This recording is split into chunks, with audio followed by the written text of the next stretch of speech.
Hi, I'm Connor and I'm a ghost hunter and paranormal historian.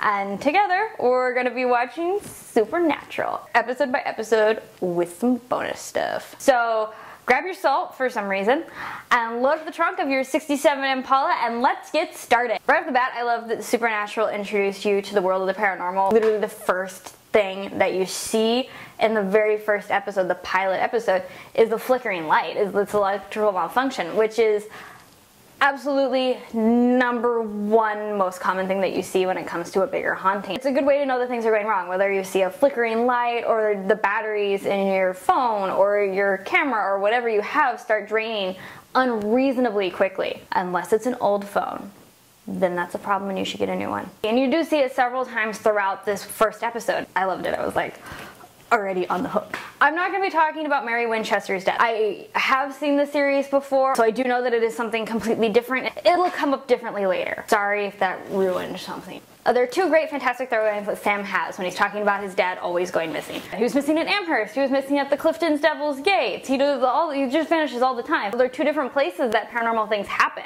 Amherst is in Nova Scotia. It was a late 1880s poltergeist case centered on a woman named Esther Cox. This paranormal investigator named Walter Cox came in and investigated all of the phenomena that was happening around Esther. Later a book was published on it. I couldn't find the name of the book, but it's out there somewhere. Clifton's Devil's Gates are in New Jersey. They're these weird underground sewage tunnels. I got a bunch of conflicting reports on what they might actually be. One story says that these tunnels were built as drainage for a weasel brook.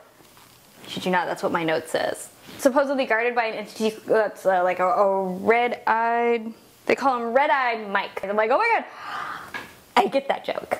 It was awesome. I felt like Captain America in the first Avengers. I thought it was cool when you're first introduced to the story that they will be investigating. You hear that there is this ebb and flow to what's happening. It happens every few years, and there's always, you know, like this string of victims, then it just stops again. And it really is a thing that happens in the paranormal. Certain things can happen, anniversaries or whatever, that can make activity in an area just escalate really, really, really quickly and then just stop. Aside from just stopping, it'll also just peter out, slow down, get less interesting.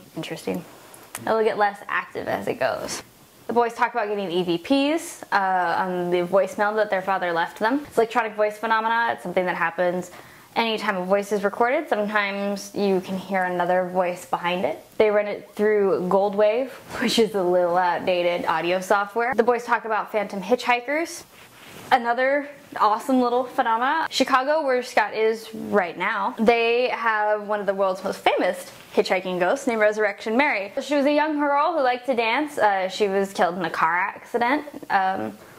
Mayhaps. There are lots of different theories as to who Resurrection Mary actually is. I freaking loved that the first episode there was an X-Files joke. Seriously, if you guys didn't catch it, when the real investigators show up onto the site, you see the guys in the suits and Dean nods to them and calls them Mulder and Scully. Winning! I love it. This vengeful spirit that they're dealing with is more along the lines of the La Llorona myth from Spain and Mexico. Much like this story, she's murdered her children out of anger and upset over her husband cheating on her. Some stories it's more out of jealousy that her husband likes the children more. She eventually kills herself, and she is now doomed forever to walk the earth to try to get as many souls as she can to try to collect and fill the hole. Most times the La Llorona myth involves children. She's more apt to steal children, but there are lots of cases across the country that it is connected to men who cheat on their wives. I understand the salt thing, okay?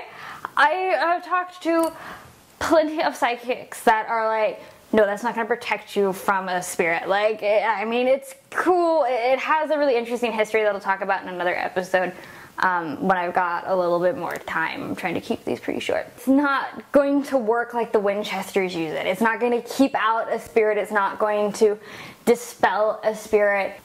Cat's eye shells, I'll admit I had to Google this one. They are a part of a snail that literally looks like a cat eye. It's really creepy, but they are supposed to protect against the evil eye. Supposedly they're supposed to stop evil from seeing you and stuff like that. They have a long history of that. Mostly, I think, because they're terrifying looking. Destroying a corpse. The boys do this in almost every episode. They go to like find the corpse and salt and burn it.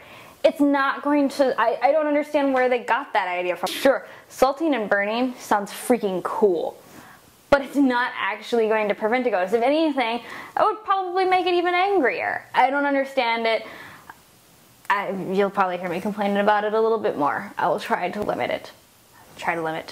There are a long history of vengeful spirits that are after the people that wronged them or the type of person that wronged him, especially in Japanese culture. Almost every spirit I could find had like some crazy weird story about how they were wronged and now they wander the night forever to try to find those that wronged them or anybody that looked like that. In some cases, having closure, this woman meeting and seeing her kids, it is what frees a spirit. It's what moves them away from this world. I don't know for sure if our woman in white is being freed by her children after confronting them or is being dragged to hell by them.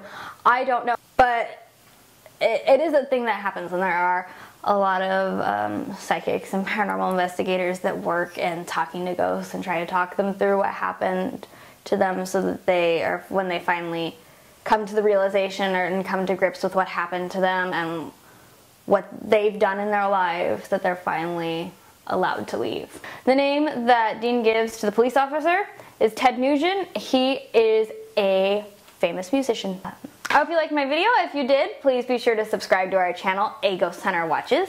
Follow us on all the social media. I will link it all down there. So find that there. This episode is sponsored by Geeky U. Thank you guys so much for providing me with my awesome nerdy wardrobe for this episode. You guys can find them on all the social media and on their website, geekyu.com. I will link it all down there. Find it down there. Let us know what you guys think of it, of my format. Let me know if you want me to change anything or anything else, if my hair is too orange for you.